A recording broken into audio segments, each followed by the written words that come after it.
हम जैसा करते हैं वैसा ही भरते हैं। इसीलिए तो कहते हैं जैसी करनी वैसी भरनी। जो बीज बोएंगे उसी की फसल होगी और वही काटेंगे वही खाएंगे। प्यार करो प्यार मिलेगा, आदर करोगे आदर मिलेगा, और अपमान करोगे तो मान कैसे मिलेगा? कभी नहीं मिलेगा। अपमान करोगे तो अपमान ही मिलेगा, धोखा करोगे किसी के साथ तो तुम्हें भी धोखा ही मिलेगा। कौन रोएगा और कौन हंसेगा ये इंसान के कर्म तय करते हैं, इंसान नहीं। कर्म अच्छे होंगे तो वो हंसता है, मुस्कुराता है, खुश रहता है और दूसरों को भी खुश करने की कोशिश करता है।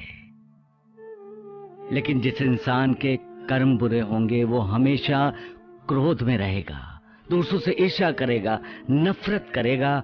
वो न खुद कभी खुश होगा न कभी दूसरों को खुश करने की कोशिश करेगा, क्योंकि दूसरों को खुश देखकर वो अंदर ही अंदर जलता जो रहता है। इसलिए दूसरों को रुलाने की कोशिश करोगे तो खुद भी रोगे, क्योंकि यही तो उसका दस्तूर है। एक हाथ से दो, दूसरे हाथ से लो। जैसा करो वैसा भरो। इंसान रोते हुए इस दुनिया में आता है और दुनिया को छोड़कर जाते हुए अपनों को रुलाता हुआ जाता है। लेकिन जाते समय उसी इंसान के दिल में समाधान होता है, जो दूसरों के लिए है, जो दूसरों के लिए जीता है। वही इंसान मुस्कुराते हुए जाता है। सबका मालिक एक, जो दूसरों को दुख देकर उनकी पीड़ा में अपना सुख खोजता है, उसे कभी सुख नहीं मिलता है। मालिक ने दुनिया परिवर्तनशील बनाई है। यहां हर पल परिवर्तन होता है, हालात बदलते हैं, इंसान बदलता रहता है। बच्चे से जवान और जवान से बूढ़ा हो जाता है। सुख के बाद दुख और दुख के बाद सुख, यही तो चक्र है मालिक का। सुख के दिनों में मालिक को भूल जाते हो और दुख के दिनों में मालिक की याद आती है। अपने दुखों की पीड़ा कम करनी है तो सुख या दुख, किसी भी परिस्थिति में मालिक को कभी मत भूलो। हर इंसान की मंजिल अलग अलग होती है, लेकिन सबकी मंजिल आखिर में एक ही होती है, और वो है मालिक को पाना।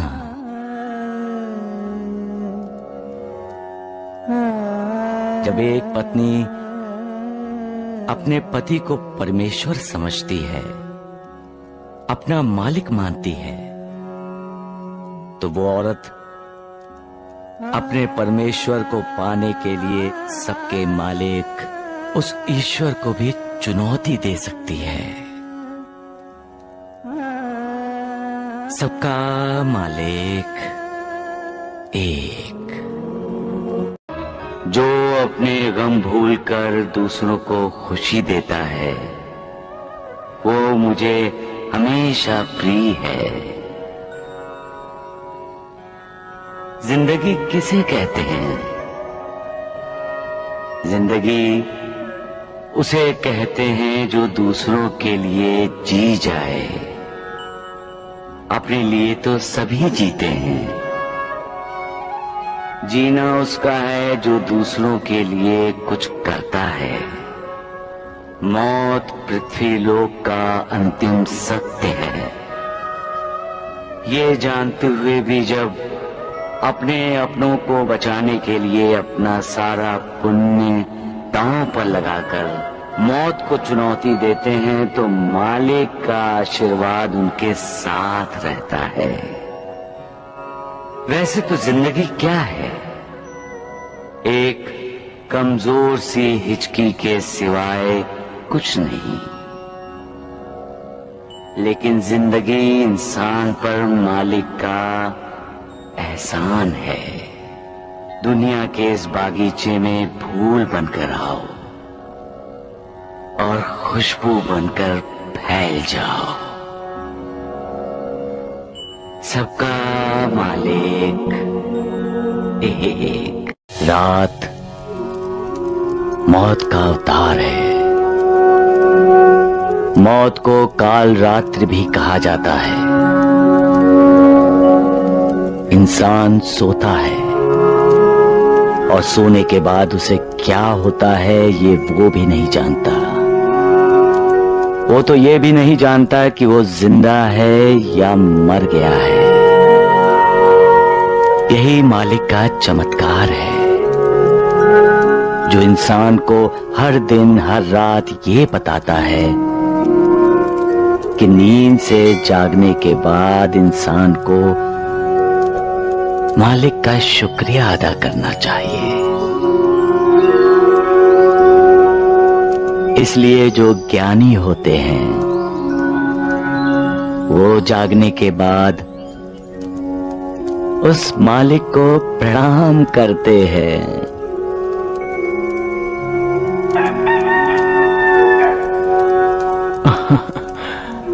सुबह हो गई साईनाथ।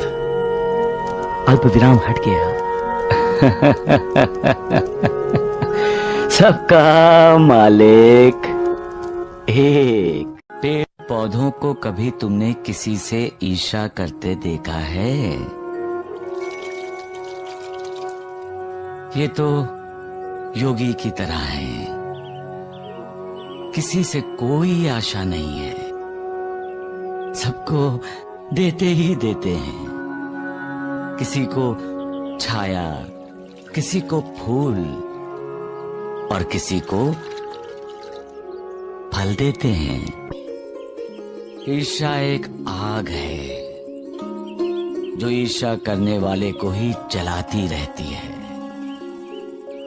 जो दूसरों का यशगान या उन्नति देखकर जलते रहते हैं वो ये भूल जाते हैं कि मालिक ने ये दुनिया किसी एक के लिए नहीं बनाई है। यहाँ चींटियां भी रहती हैं, हाथी भी, जानवर भी, इंसान भी, पक्षी भी। यहाँ मालिक का बंदा भी रहता है और मालिक से ईर्ष्या करने वाला भी रहता है। यहाँ हर किसी के लिए जगह है। फिर ईर्ष्या क्यों? आशा इंसान के लिए प्राणवायु के समान है। आशा पर ही तो इंसान जीता है। आज बुरा हुआ, कोई बात नहीं, कल अच्छा होगा। यही आशा हर इंसान को जीने की प्रेरणा देती है। इंसान की जिंदगी में चाहे कितना भी बुरा हादसा हो, उस हादसे से उभरकर बाहर आने की कोशिश इंसान करता रहता है, क्योंकि उसके मन के किसी कोने में छिपी हुई आशा उसे विश्वास दिलाती है कि इस हादसे पर तुम जीत हासिल कर सकते हो। आशा क्या है? श्रद्धा का ही दूसरा रूप है आशा। विश्वास का एक नाम है आशा। इंसान अपने आप को कितना भी नास्तिक माने, उसके दिल में आशा का हल्का सा अंश होता ही होता है। उसके हाथ मालिक के लिए नहीं जुड़ेंगे, लेकिन मालिक की तरह उसका कल्याण करने वाले किसी दूसरे इंसान के लिए जुड़ सकते हैं। इंसान आशा करता है कि उसका भला हो जाए, लेकिन भला सिर्फ मालिक ही करता है। सबका मालिक एक। प्यार क्या है? प्यार एक संबंध है, एक रिश्ता है, एक भाषा है जो बिना बोले कही जाती है और समझी जाती है। ममता प्यार का ही रूप है।